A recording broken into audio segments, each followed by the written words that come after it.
Welcome back to the Rhiino Security Podcast. In today's episode, Chief Sales Strategy Officer Manoj Tandon will be interviewing Stefan Ludlow, Director of Technologies at wealth management firm Cerity Partners.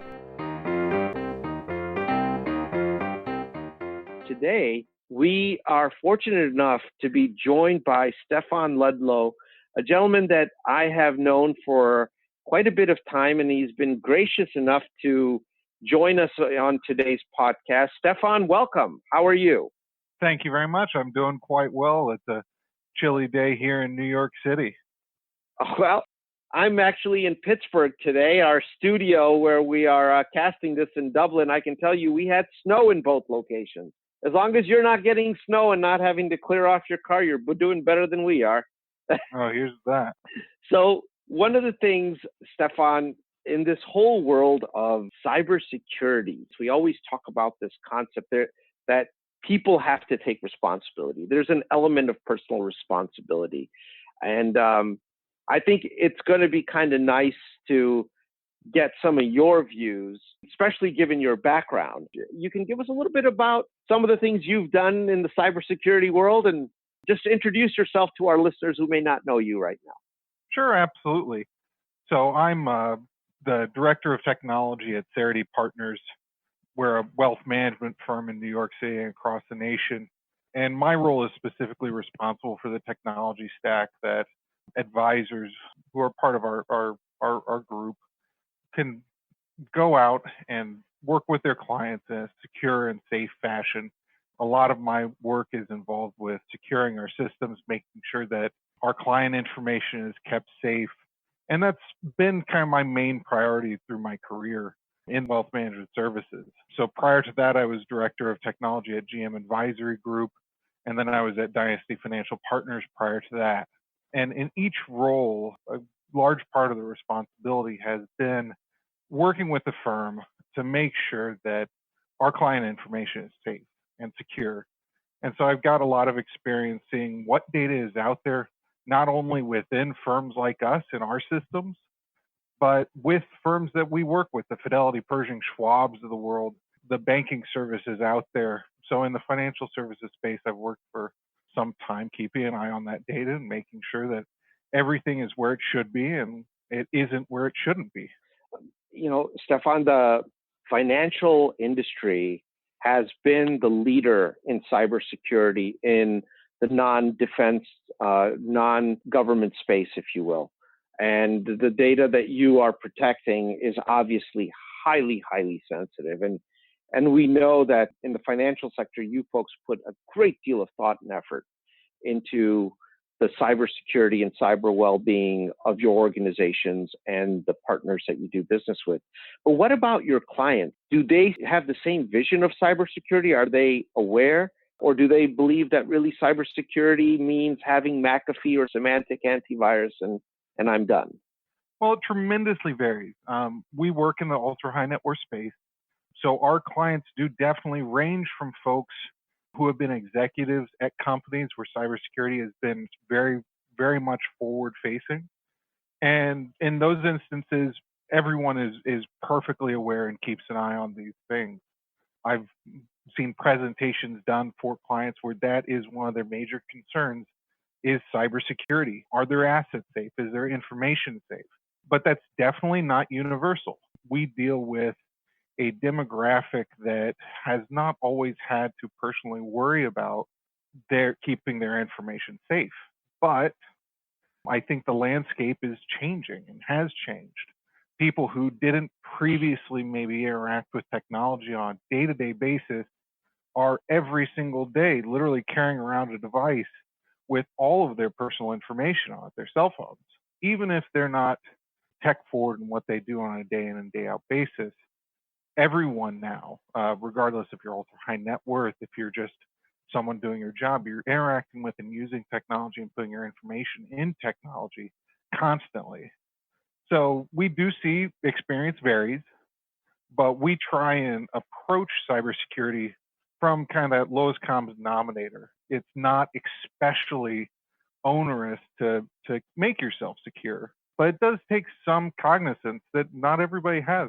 So, and you know, and that leads to this, an observation here is that in your experience, do you see folks looking at cybersecurity as a technology problem or as a problem that is more personal in nature and dependent upon their own actions as much as it is just on the technology? Is there any cognizance of personal responsibility in addressing this issue?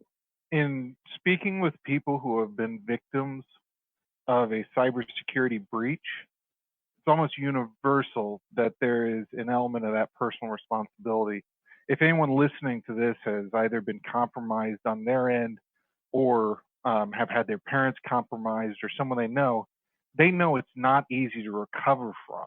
And it is an intimately personal and challenging thing to recover from being a victim of a cybersecurity breach or from identity theft. So once you've been breached, you understand very much that there's a huge element of personal responsibility there. For people who haven't yet been breached, though, there can often be a different mindset.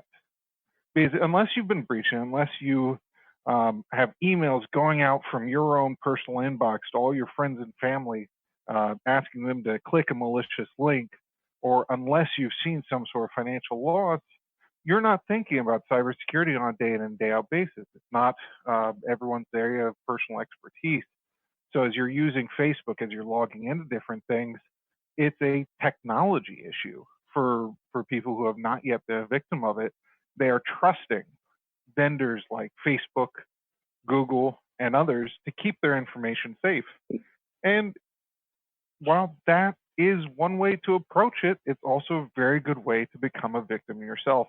So that element of personal responsibility, I want to encourage people to take under their belt before a breach happens and make yourself safe and have that element, have some share in securing your own self beforehand. We often in our own firm preach that before you get to a discussion on technological controls with prevention, detection, and response, you really need to look at your policies, your procedures, and in a company that applies, but at an individual level, that's completely akin to personal responsibility.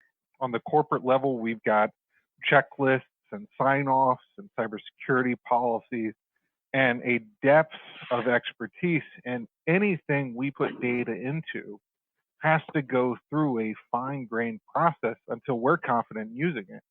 And that should be the same on the personal side. And, for those of our listeners who may not be aware, there was a staggering statistic that I had read that, for high net worth individuals who are worth more than $5 million, that they have a 90% probability of getting hit with a $75,000 loss by the year 2020. That's not insignificant. And I guess that's a risk that one should not ignore, because 75 grand is just probably the monetary loss. There's the loss to reputation and all the other losses that go along with a potential identity theft. No, I absolutely agree with that. And it is, the vulnerability that's out there right now, if you're a high net worth individual, is everyone is targeting you. If you look at who is the ideal person to breach, it is a high net worth individual or ultra high net worth individual. Your name is out there. Your family's names are out there. And oftentimes it's an open environment of who is wealthy, who could be vulnerable. So those types of individuals are oftentimes hit with what we call phishing attacks. Something that you'll get an email. It'll look like it's from either a friend or family, or it'll look like a service that you use. I've seen them look like, hey, you have a FedEx package. Click here to see the tracking link. Or click here to make sure that Facebook is linked to Instagram. There's all sorts of different ways, and they're very, very sophisticated. But if your name is out there, you are absolutely a target. And that's why the statistic for those high net worth individuals is almost 90%, because you're getting hit constantly. And it only takes one slip up to cause a problem. Now, for those individuals, there's folks who work with them, like myself and Cerity Partners, who have processes and procedures in place to prevent an asset loss if that individual is breached.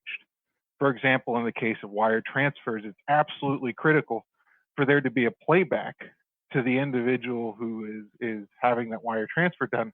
You have requested these funds, and confirming not just via single factor, via email, say, but also getting like a verbal confirmation.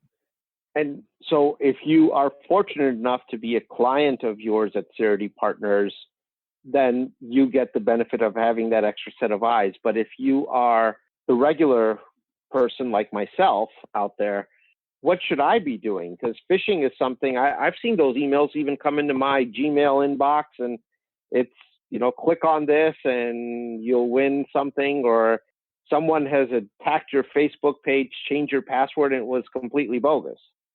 Right. No, absolutely. And you don't need to be a high net worth individual to protect yourself. You don't need to always go out and hire someone to provide that service for you. But if you can afford it, definitely do. It's not everyone's core area of expertise. But there are things that everyone should be doing. Enabling two-factor authentication is one of the easiest ways to prevent breaches. And I'll reiterate that two-factor authentication is, let's say I log into my bank from a computer that I've not logged in previously. It's going to text me a code to my phone number, which is a second factor. So I have to, if someone were to breach my account, they would not only have to have my login information to my bank, but they would also have to have my phone or access to my phone text messages to breach my account. And you can do that with Facebook, you can do that with Google, you can do that with Instagram. And it's that philosophy: do what you do with your most secure information, with all your information, which is absolutely critical. And there's a few other things you can do as well that I'm sure we'll get into, such as using a password manager and things to protect things like your credit and financial information in case of a breach. You bring up passwords. I was recently at a security conference in Washington, D.C., and they actually had an interview there with 3 ex-hackers. And they, from looking from their point of view, they cited the number one method that they'd like to use to compromise an individual's accounts was passwords, because once they figured out one, nobody changes them across all the systems that they access, and they keep the same password. Right? Yeah, absolutely. In addition to that two-factor authentication on everyone's accounts, it's also important to, at least in my mind, and there are debates in cybersecurity spaces. I mean, there's the NIST guidelines, and there's others. Should you have a super complex password? Should you have a password that's easy to remember but hard for a computer to guess? And so none of this guidance is universal, which makes some of this complicated. When you go see an article on MSNBC, or you see an article on CNN or Wired.com, there may be conflicting advice because there are conflicting views out there. But that said, at least in my personal opinion, my professional experience, I like to treat passwords as one-time use, one password per application. In addition to two-factor authentication, you can use something called a password manager. That's LastPass, OneLogin. There's a handful of others. Chrome has it to a certain extent by default. Apple has it on their iPhones where it can generate passwords. There's a number of these. I personally like LastPass. But where you're not coming up with a password yourself for the applications that you access, but are rather generating a single password per application. And as you say, hackers love the password that is from one application to another application to another application. If they get access to one, they don't need access to your email to get access to other things. They'll just start going and logging into chase.com, bank1.com, facebook.com with that email and password combination that they found for something else, and hope they get lucky. And oftentimes they do. A huge number of times they do.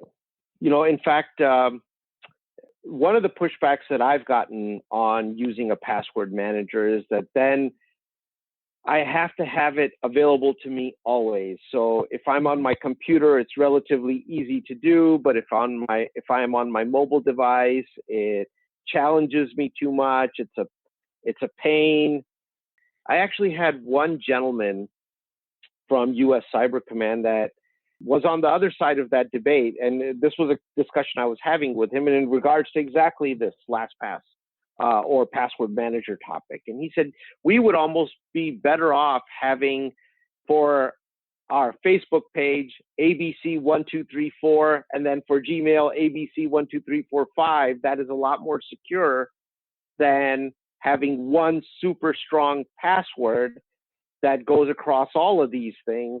And because once that gets hacked, or somebody, they may not even hack the actual password, they might just get the hash. And once they have that, it doesn't matter what the strength of the password was. You know, it's open season. Whereas if you even changed it a little bit across systems, you would be a lot more secure. That was an alternate point of view from somebody in our defense forces, and I thought it was kind of interesting because it does contradict what some of the other advice has No, been absolutely. And there's no one perfect solution to cybersecurity. And that is why I think it is such a shared responsibility. Going back to that original point, it's not something you can set and forget it. It is something that you have to be cognizant of. The rules of the road, so to speak, don't really exist. There are guidelines, and they change over time. There's something that people need to be mindful of.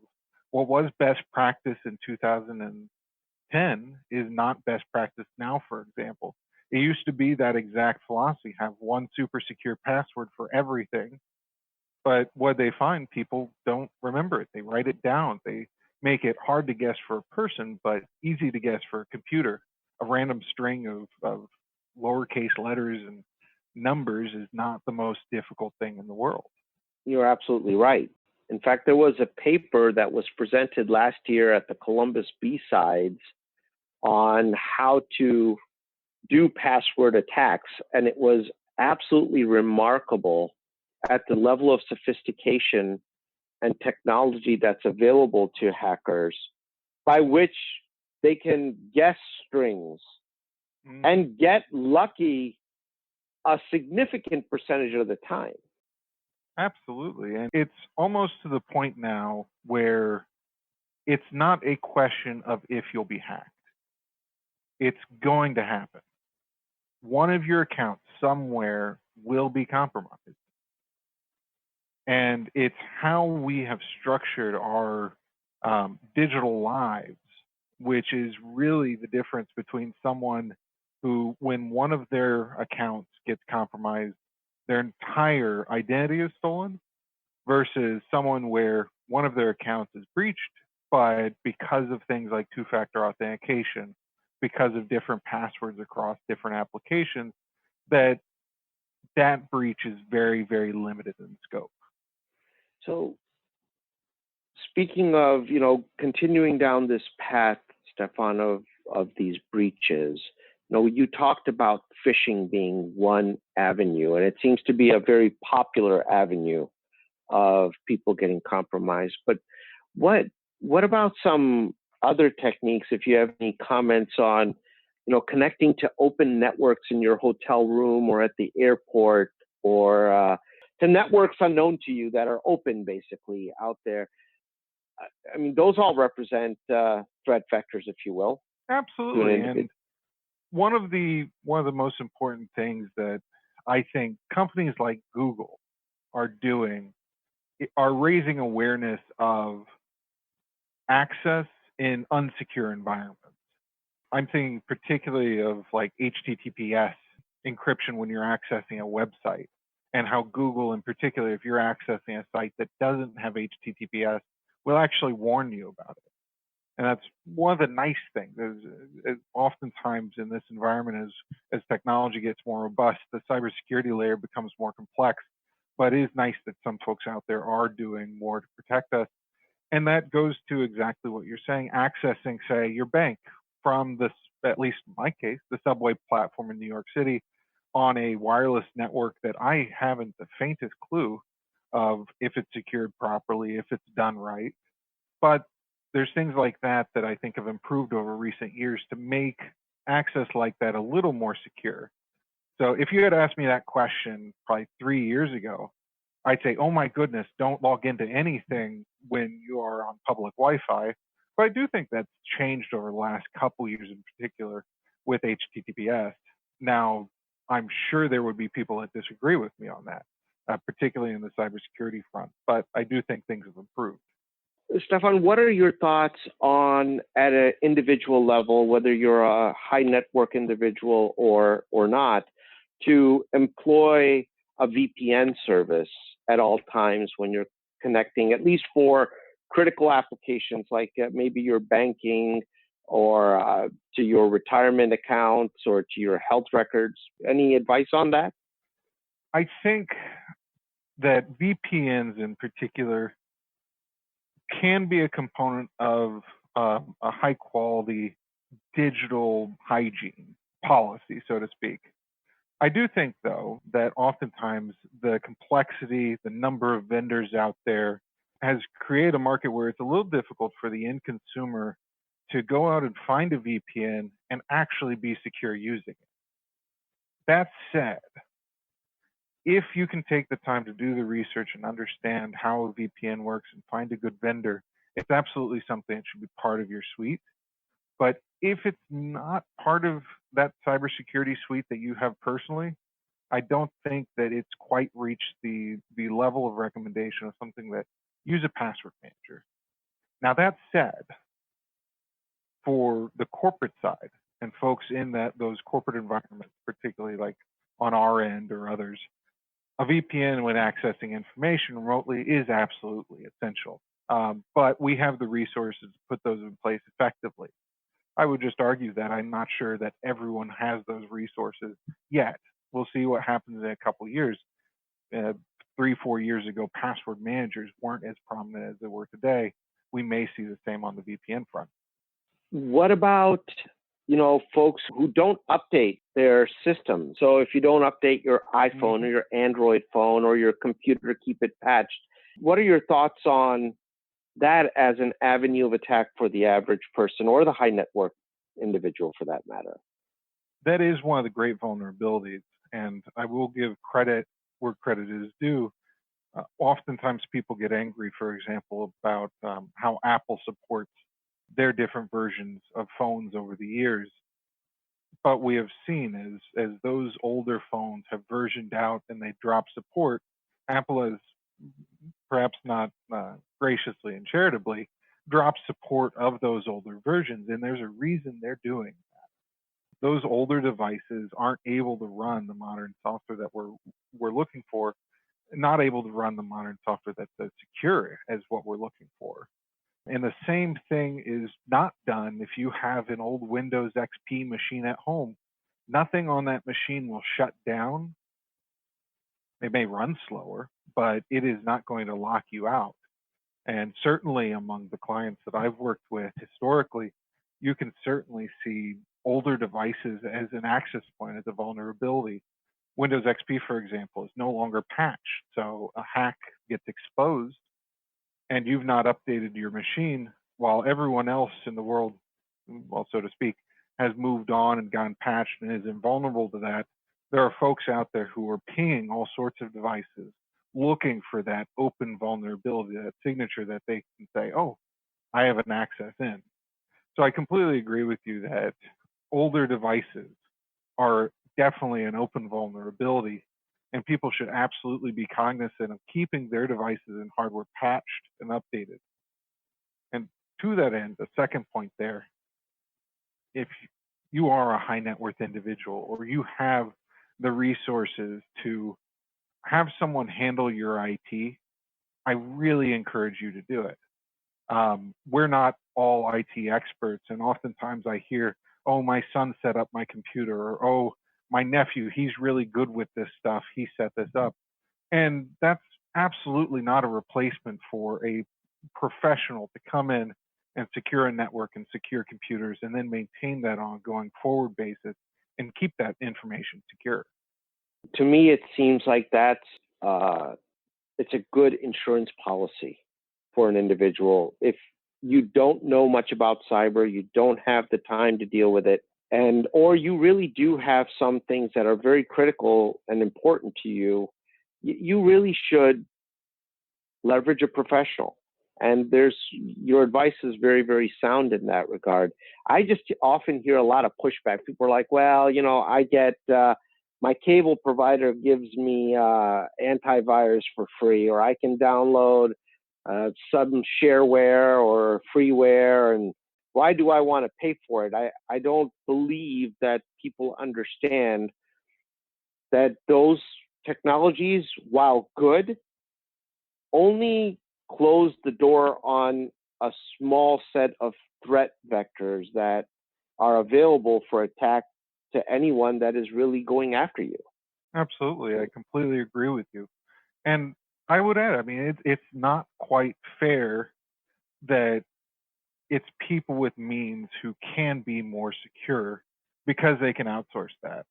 And if you're not in that position, you do have to take some more time to really think about how best to handle cybersecurity.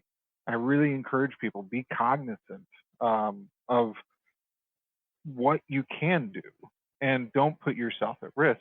But again, there are simple things that every single person can do no matter what, which is two-factor authentication, use a password manager. Those two simple things can protect against many, many, many of the threats, not all of them, but many of them that are out there right now. And for everyone out there, I believe you talked about it earlier as well, is that in addition to two-factor authentication, we should be careful and be cognizant of the links that we click on, because phishing is the number one avenue of attack. Now, what is your advice on phishing? Because some of these spoofs have gotten very, very sophisticated. Honestly, it's why I say it's not a question of if you'll be hacked. It's a question of when, because the quality of these things has gotten incredible. And you have to be somewhat sophisticated to know what to look for. So that said, there are advanced threat protection on Microsoft that can help out, and there's certain services that you can attach to your mail. But if you're using Gmail, for example, you're really depending on Gmail's algorithms to detect some of this stuff, and a lot gets through. So again, it's absolutely critical in the case of phishing to have a different password across different accounts, at least in my professional opinion, because when you click on something, oftentimes it's not going to be to download a malicious package onto your computer, but that certainly is a vector of attack that is used. Oftentimes it pops up a login page that's spoofing a Microsoft.com or a Gmail.com or a Verizon.net login page and asking you to put your credentials in, and then you never know that you've even been breached. It's not like a big pop-up comes up and says, "Oh, we got you." That's right. You'll be going through your day, and all of a sudden you see a small asset transfer out of one of your bank accounts, or suddenly you see emails going out the door that you've never sent. So I do encourage people, make sure you have two-factor authentication on those accounts and a unique password by using that password manager. You might not even know that you've clicked something malicious. The attacks have gotten so sophisticated. Yeah, it used to be where if you were even somewhat cognizant, you could look in the URL and you could see, well, what the heck is this? It's instead of google.com, it's going to google.oi or some other place. And unless you were not looking for it, you wouldn't. But if you were looking for it, you could see it. But even the attackers have gotten so sophisticated that even that has changed. Unless you're really dealing with this on a day-to-day basis, you can quite readily get caught up in it. Absolutely. And at least on our end, and in corporate environments, oftentimes folks are using software that will generate our own phishing attacks internally to test users. And I think that builds a culture of compliance, some might say a culture of awareness people outside of the corporate space don't have access to that, unfortunately. But we make it so that if you get something you aren't expecting, you do not click it. You vet it. And that's even extends into my personal life. My parents, if I send them a link to something, we've gotten to the point where they'll text me, "Hey, did you send me a Wall Street Journal article?" I'll be like, "Yes, I did." But there have definitely been a number of cases, even in my own family, where I've been like, "No, I didn't send you a OneDrive link. Do not click that." Do you have any anecdotal examples of some of these cases that have taken place? Oh, absolutely. I mean, my own family went through this, so I mean, I've got plenty of anecdotal examples that my folks in their business, back in Indiana, where I'm from, someone at their company clicked the malicious link. It got into my parents' personal email, and they were able to access a number of different applications. And it took weeks of going through every single application, because everything shared passwords, to correct this and make sure that they were enabling two-factor authentication and adding the credit freezes to everything. But that's on that end. We've seen very sophisticated email-based spoofing is one of the latest things. For example, I've seen historically, not at Cerity Partners, but someone has actually emailed in requesting for asset transfers. And of course, I mean, the back and forth happens, and then the verbal has actually taken place. And we've actually gotten phone calls from people posing as individuals that they've hacked their email in to ask for a verbal wire transfer after sending a malicious email in. And so this stuff is getting more and more sophisticated. So it's absolutely critical. Again, two-factor authentication, use a password manager. I'm sure your listeners ears have heard that a lot, but I really, really think it's important. But that is great advice, and you can't state it enough. I often think that once you think you have stated it too many times, that's just when everyone's starting to listen, right? Absolutely. Like maybe Stefan has a point. If there's nothing else we got out of this podcast, we better use a password manager. Absolutely. And it has gotten so easy now to do that. I mean, people sometimes complain, "Oh my goodness, this technology is getting out of hand." But if you look back at 2011, 2012, this stuff didn't exist to protect us. So the technology was newer. People were really getting into email and all that stuff, but there wasn't the layer of protection around our digital lives. So one of the exciting things is that the consumer side of identity protection applications, such as a LastPass or OneLogin or what have you, are becoming more ubiquitous, and people on the street now know about them in a way that they didn't previously. You're absolutely correct. Now, I will add one other piece of advice to your two-factor authentication and getting a password manager, and that is, don't let your children use your mobile devices or devices that you transact with.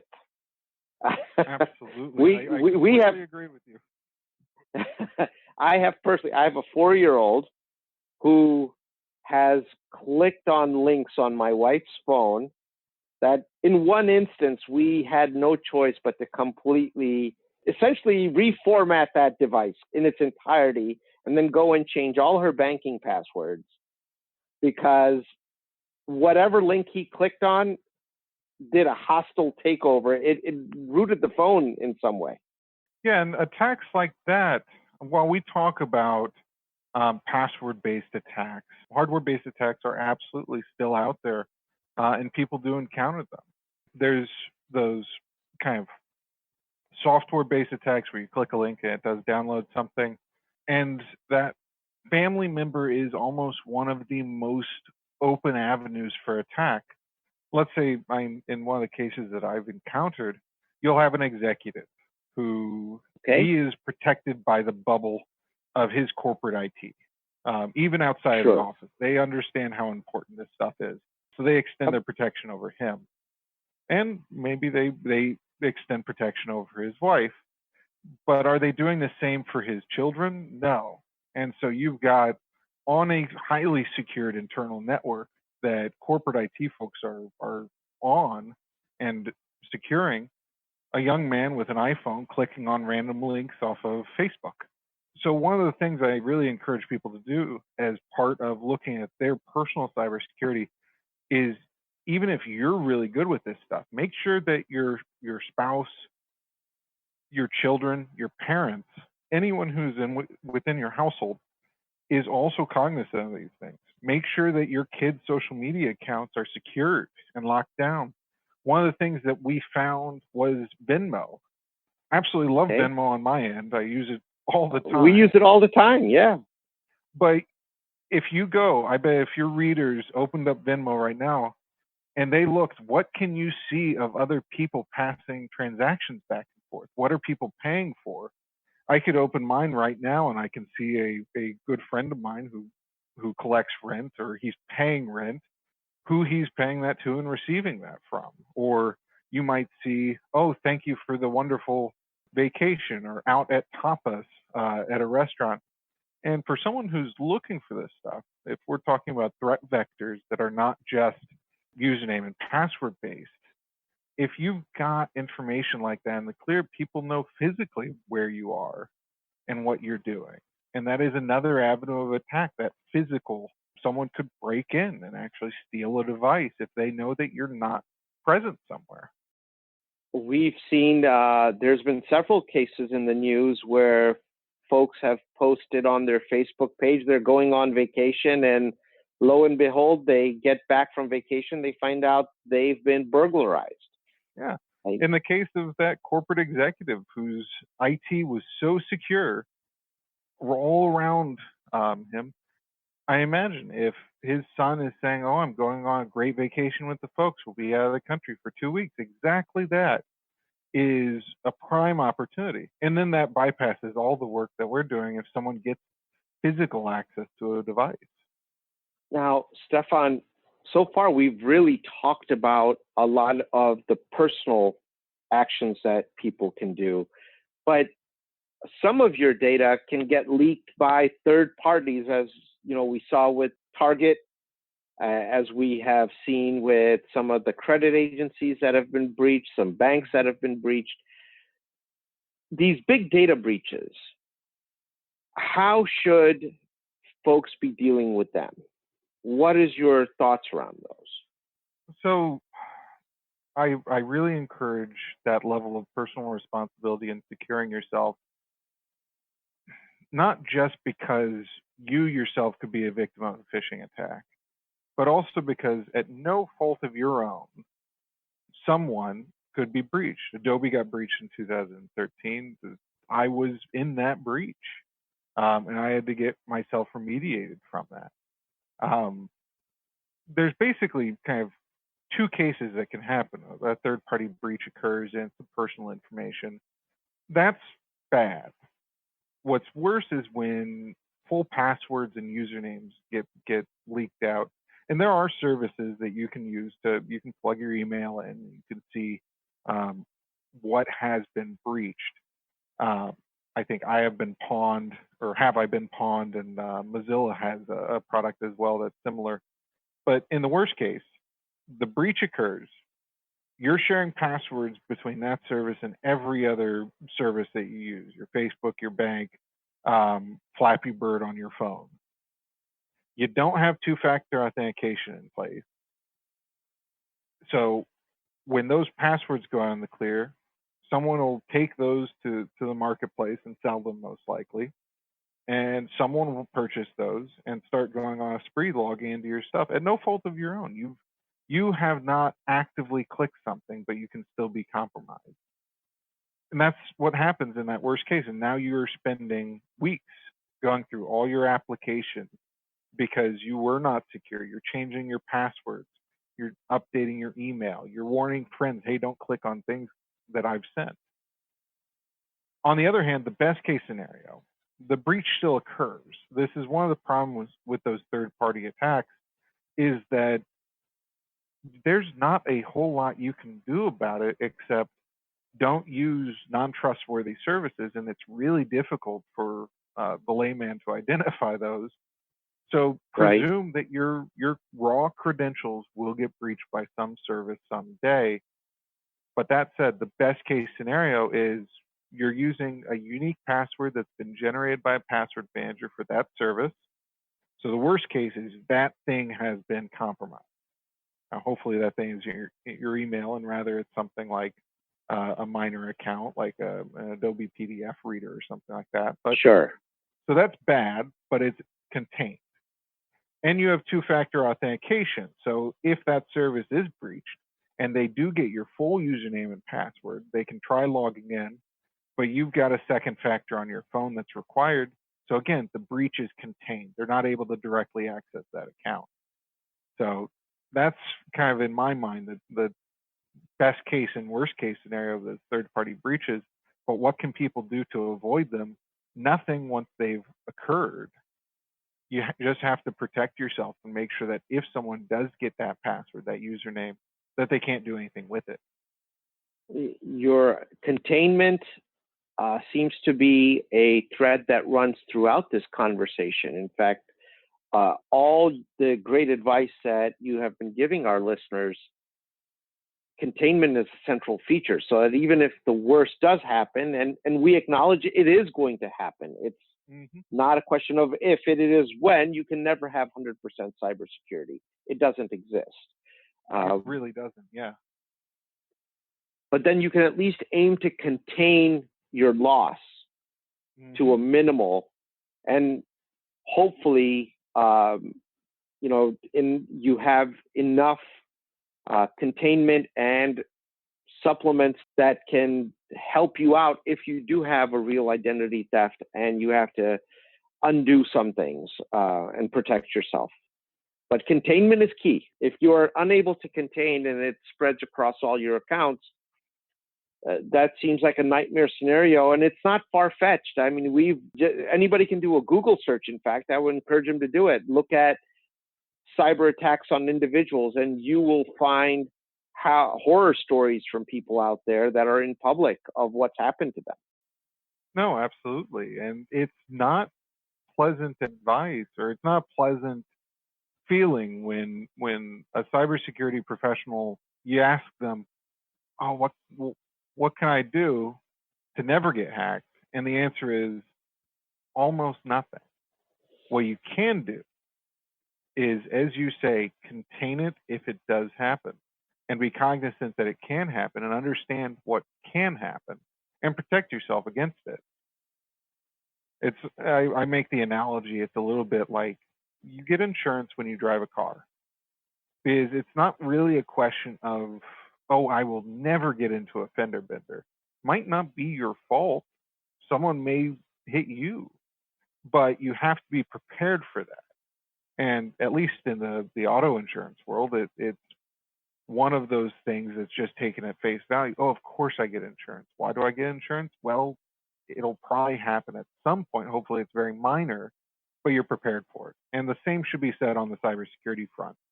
You should be prepared for it, use best practices, and understand how you are protected. That is fantastic advice. Let me ask you, we did not talk about credit monitoring, but you brought it up very briefly. On that topic, in addition to using something like a LifeLock or any other credit monitoring service out there, what about just going and checking on your FICO score on a regular basis? Is that of use, or how would you suggest? I think that if you were to ask me, what is I've got my two-factor authentication, I've got my password manager, and that's working really well.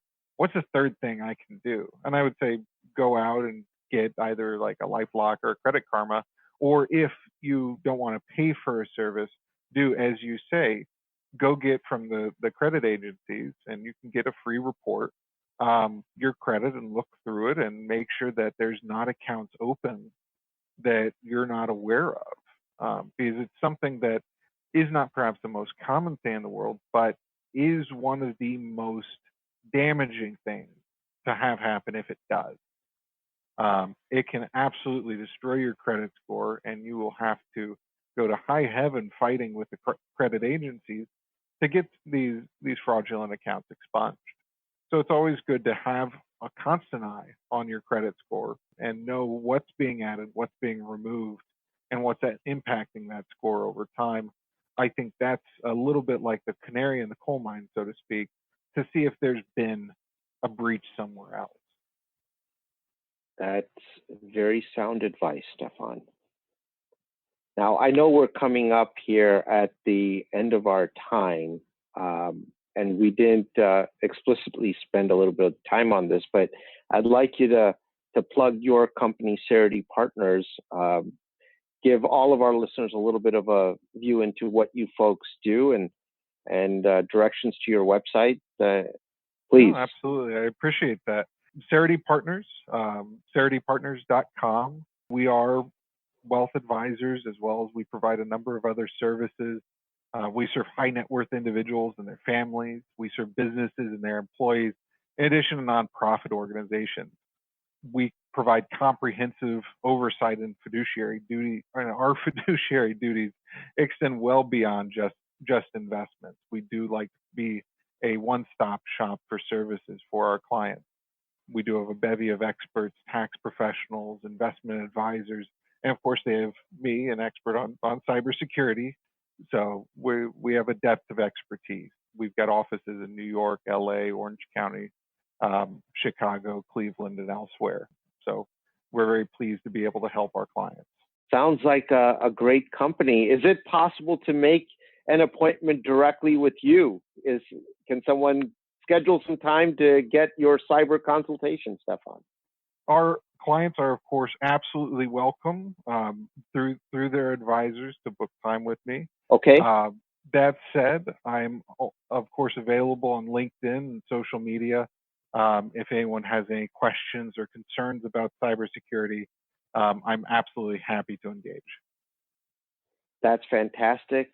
Thank you so much, Stefan, for spending a little bit of time on this Friday afternoon, just before the start of the weekend. If all our listeners got nothing else, I would expect everyone should have a password manager and multi-factor authentication turned on. If they don't, shame on them. Absolutely. and just subtle plugs for my favorite services on those.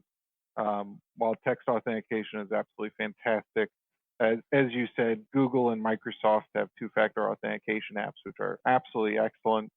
And I personally enjoy LastPass as my tool of choice for password management. Excellent. And with that, we thank you and appreciate your time. Thank you as always for joining us. To stay up to date, hit that subscribe button and visit us at darkrhinosecurity.com.